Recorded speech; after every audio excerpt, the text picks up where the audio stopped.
if there can be found among you, within any of thy gates which the Lord, which thy God giveth, man or woman, that have wrought wickedness in the sight of the Lord, thy God, in transgressing his covenant, and had gone and served other gods, and worshipped them, either the sun or moon, or any of the hosts, which I have not commanded. Deuteronomy 17:2. Greetings, mortals, and a capital day to you all.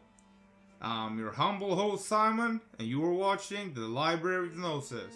This opening Bible verse is, in my opinion, most likely a commandment from Yahweh, who I would like to suggest is actually Enlil, or not actually the father of Jesus. So if Yahweh is in fact not the father, then who is? Or rather, should I say, what is? I have previously made a video connecting Jesus to our son, but my thinking has evolved since then. In a previous video I did on the Platonic solids, I brought fact that Johannes Kepler's ideas of the universe was that the universe itself was an image of God, and with the sun corresponding with the Father, the stellar spheres with the sun, and the intervening space between to the Holy Spirit. Now I would propose the same thing as Kepler did, that the Son is in fact not Jesus, but his Father. Now this would not mean that the Father is literally the Son, but the symbolic connection he has with the heavenly bodies. The sun represents light, life, energy, power, and warmth, all aspects that can be ascribed to God the Father.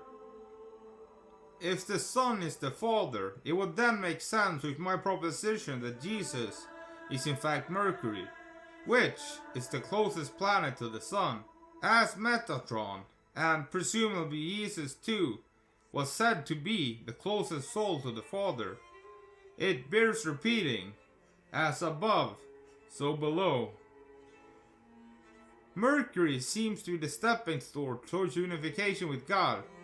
Mercury is being associated with roosters, who crows at dawn, symbolically links him to the rising sun at dawn. So we see a solar connection here. Now it seems to me that the God Most High is in fact not Yahweh, but due to the nature of creation of the Bible, I do believe that Yahweh's name is also used when referring to what would be a God above him. For instance, when Metatron is called the Lesser Yahweh. I have in the past correlated Yahweh with Enlil, who I link to Jupiter in the heavenly abode. There seems to be a constant struggle of supremacy between Saturn and Jupiter, which the Godhead itself let play out, it seems.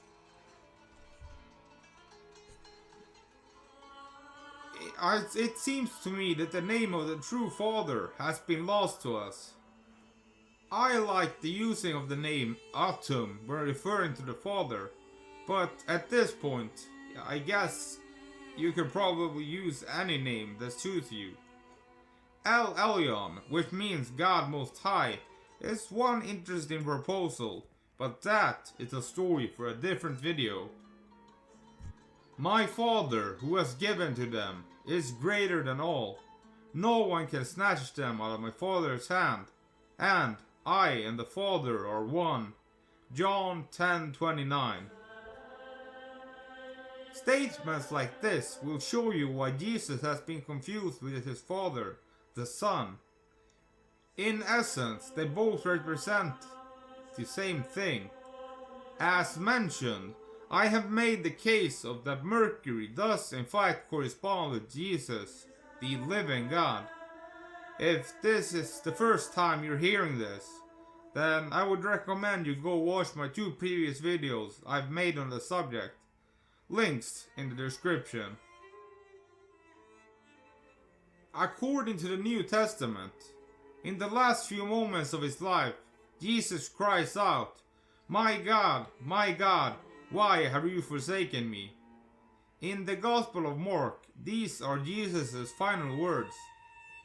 But one ancient copy of Mark, the Codex Bobiensis, has a different take entirely.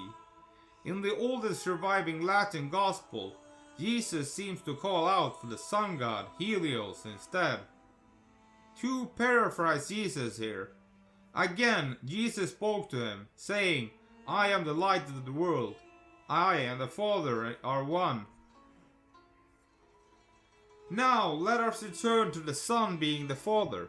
In ancient Egyptian mythology, we find the figure of Ra, who was of course a sun god. In some variations of ancient Egyptian tales, he was said to be the father of Thoth, which is of course just a different name for Mercury. Jesus was said to be the Word made flesh, the Logos, and Thoth of course was said to be the voice of Ra. Thoth sheep temple was located in the city of Hermopolis. Now here we see the connection of Thoth and Hermes, being almost interchangeable characters in their different mythos. The Temple of Thoth was mostly destroyed before the beginning of the Christian era. Its very large throne house was still standing in 1862, but was demolished and used as a fill for the foundation of a sugar factory by the mid-19th century. Just a little something that makes you hate the path our modern world and society has taken. In Egyptian mythology, we find a conflict between the god of Horus with his rival Seth, in which Seth tears out and destroys one of Horus's eyes, and the eye was subsequently healed by Thoth. His role as a healer, of course, also mirrored Jesus' life and works. Then Jesus declared, I am the bread of life. Whoever comes to me will never go hungry, and whoever believes in me will never be thirsty. John 6:35. Thoth is often seen depicted holding an ankh, the Egyptian symbol for life. Thoth played many vital and prominent roles in Egyptian mythology, such as manifesting the universe, and being one of the two deities, the other being Ma'at, who stood on either side of Ra's solar bark. Here we see the Trinity, Ra, the Father, Thoth, the Son, and Ma'at, the Holy Spirit. It would then make sense if the Father is androgynous, the Son is male of course, and the Holy Spirit being female completes the Trinity. The Father could possibly also be male, representing the positive generation force, but that is neither here nor there, and I will leave it up to you to decide on gender, since deciding gender seems to be all the craze nowadays.